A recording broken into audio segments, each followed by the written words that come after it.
बिस्मिल्लाहिर्रहमानिर्रहीम। शुरू अल्लाह के नाम से जो बड़ा मेहरबान निहायत रहम वाला है। وَإِذَا طَلَّقْتُمُ النِّسَاءَ فَبَلَغْنَ أَجَلَهُنَّ فَلَا تَعْضُلُوهُنَّ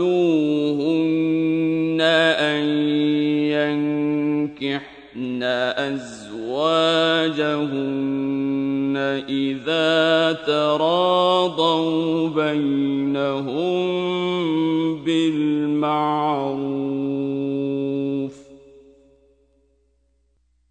ذَلِكَ يُوعَظُ بِهِ مَن كَانَ مِنكُمْ يُؤْمِنُ بِاللَّهِ وَالْيَوْمِ الْآخِرِ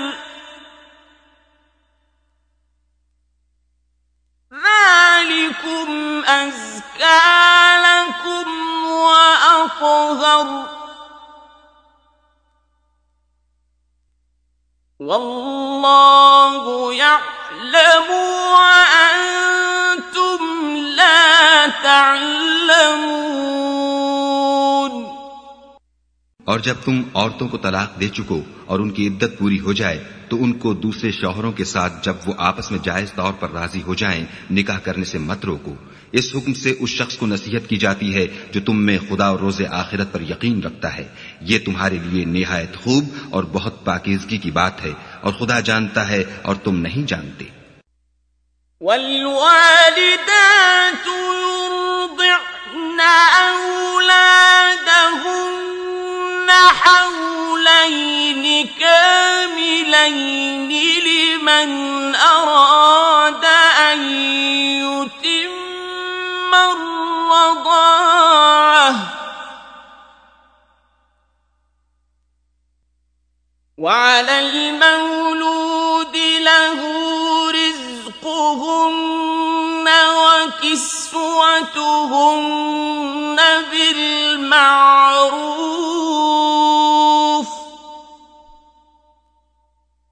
لَا تُكَلَّفُ نَفْسٌ إِلَّا وُسْعَهَا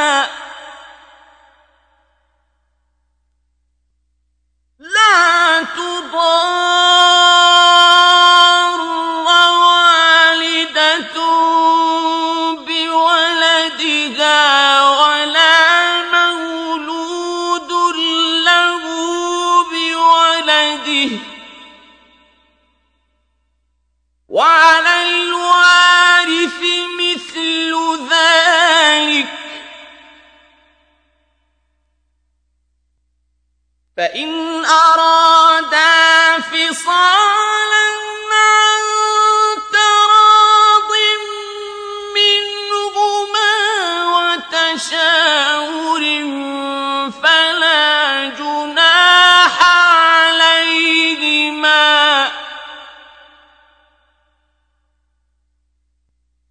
وَإِنْ أَرَدتُّمْ أَن تَسْتَرْضِعُوا أَوْلَادَكُمْ فَلَا جُنَاحَ عَلَيْكُمْ إِذَا سَلَّمْتُم مَّا آتَيْتُم بِالْمَعْرُوفِ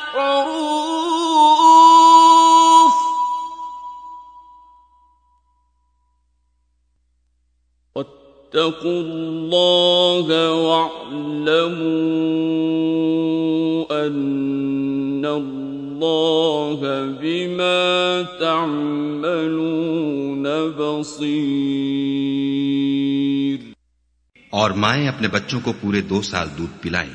ये हुक्म उस शख्स के लिए है जो पूरी मुद्दत तक दूध पिलवाना चाहे, और दूध पिलाने वाली माओं का खाना और कपड़ा दस्तूर के मुताबिक बाप के जिम्मे होगा। किसी शख्स को उसकी ताकत से ज्यादा तकलीफ नहीं दी जाती, तो याद रखो कि ना तो मां को उसके बच्चे के सबब नुकसान पहुंचाया जाए और ना बाप को उसकी औलाद की वजह से नुकसान पहुंचाया जाए। और इसी तरह नान नफका बच्चे के वारिस के जिम्मे है। और अगर दोनों यानी माँ बाप आपस की रजामंदी और सलाह से बच्चे का दूध छुड़ाना चाहें तो उन पर कुछ गुनाह नहीं। और अगर तुम अपनी औलाद को दूध पिलवाना चाहो तो तुम पर कुछ गुनाह नहीं, बशर्ते कि तुम दूध पिलाने वालियों को दस्तूर के मुताबिक उनका हक जो तुमने देना किया था दे दो। और खुदा से डरते रहो और जान रखो कि जो कुछ तुम करते हो खुदा उसको देख रहा है। वल्लज़ीन युतवफ़्फ़ौन मिनकुम वयज़रून अज़वाजन यतरब्बस्न बिअन्फुसिहिन्न अर्बअत अश्हुर وعشرا يتربصن بأنفسهن أربعة أشهر وعشرا فإذا بلغن أجلهن فلا جناح عليكم فيما فعلن في أنفسهن بالمعروف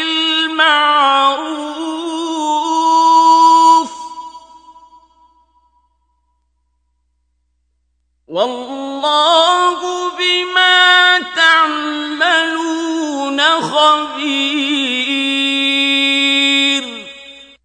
और जो लोग तुम में से मर जाएं और औरतें छोड़ जाएं तो औरतें 4 महीने और 10 दिन अपने आप को रोके रहें, और जब ये इद्दत पूरी कर चुकें और अपने हक में पसंदीदा काम यानी निकाह कर लें तो तुम पर कुछ गुनाह नहीं, और खुदा तुम्हारे सब कामों से वाकिफ है।